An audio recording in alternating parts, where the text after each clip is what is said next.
Last summer I was down there. We, yeah, we're keeping track of the reconditioning of it. And of course, Edith has encountered the use of it because she puts her kayak in Okay. and it uses the river. Oh, so Edith is kayaking? Yeah, She kayaks on the lakes here all the time.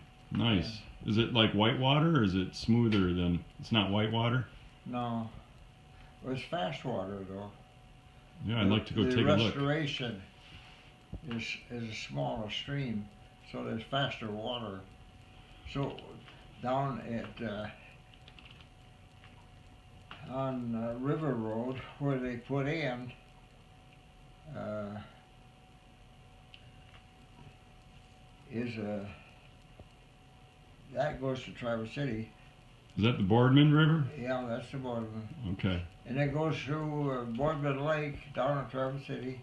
Mm-hmm. Big impoundment. When they put the 6th Street Dam in, when my grandfather did. Wow. And it's still there. And They used to use that for power generation too? At No. one time or no? I don't think they ever Okay, did. okay. Well, right near it was a grist mill, yes. Not right at the dam, not at the 6th Street, but a little further down, they had a grist mill. Yeah. Your grandpa helped build that then? Okay. Your grandpa helped build that? Well, grandfather Jim came here when a guy named Hannah found I don't know where he came from. I think Wisconsin. I don't know for sure. And so Hannah found that they had a grist mill on the Boardman River, right where it goes into Lake Michigan. Oh, okay. That's right where the grist mill was. And they had their own dam, their own powerhouse and everything those days. But Hannah, he exploited the new Traverse City. And so now the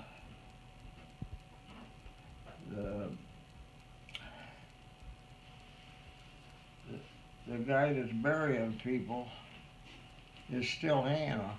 Oh. Was the beginning, and he used an old house that he built, great big thing. And so my grandpa's Jim,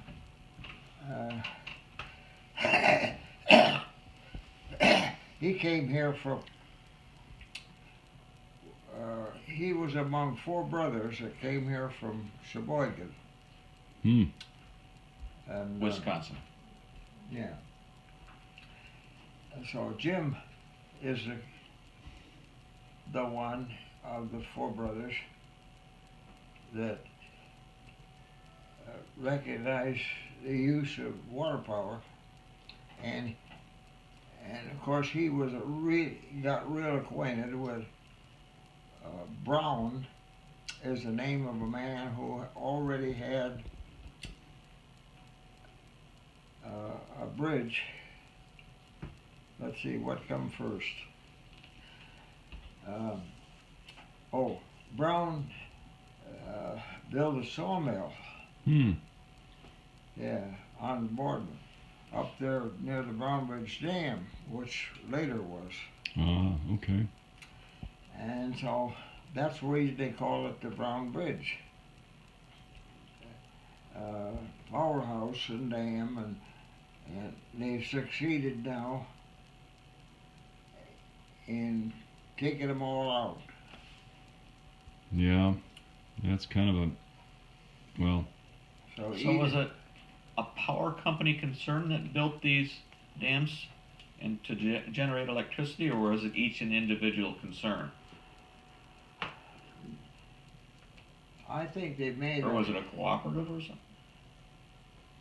Anyway, my grandpa, one of those grandpas, Mm-hmm. uh, knew enough about surveying. I don't know whether he was engineer or not, but he bought the ground that was needed to flood to make the Bound Bridge Dam later. So he was ahead of time, and he'd get all this acreage together so that when they formed they found they could have a dam, they could produce power and so forth. Why, he already had the acreage for the flooding. Nice. Then another incident in the family is that I married a Colbert who grew up in Ypsilanti. Oh, is that where Mary is from? She was a daughter of a minister Oh. in Ypsilanti, and so she would be about 3 or 4 years old, and they come here and they rent this. That family would rent this building and stay here in the summer. On this lake? Right here. This Oh, right home here. here before it got redeveloped after World War II. Oh. Prior to that, it was a summer home. Right here, on this site. Right where the sink area is, from what Bob's told me, there used to be a long outdoor porch there. So then that was torn down and then this was built? Well, he did it all, and I don't remember all the details other than the fact that his grandparents, who were alive then, and your grandfather retired in 1956? Or was that your father? My dad retired in '56. Okay, anyways, they saw that they wanted to live up here, Mm. and Bob converted it from a 3-season home, cottage, whatever, into a 4-season home. So some of this is original to the... Some of it is original, and then Bob did all the other stuff, and he took a number of months up here. Is the hearth original maybe? Did you leave the hearth, the chimney? Yeah, Dad's mother went to Olivet College, and he graduated in '13. Wow. And one of their first ideas was to build a summer home on Arbutus Lake. And already his father and his aunt would be Marion is left with land left over. When they did log, got trees off of Arbutus Lake. They used to have a sawmill on the end of Arbutus Lake, and so all the cuts. There's 5 lakes here, so they would tow them or float them clear down here to a sawmill on the end Right here on the south On end? first of the lake, lake yeah. system. Oh. Yeah. So this is the first lake, second lake. There's So 5 they- altogether, huh? They had a real cute system. They float the logs from north on lakes that goes up Yeah. several miles, and they float them down here through the channel over here. Then they had Grandpa put a railroad on the bottom of the lake, Ah. and got a log to tow. Would run on a railroad in bottom lake. Then they had a sawmill on the end of the lake down here, the last lake. So how would they put a rail on the bottom of the lake? Well, it sinks. They just hook.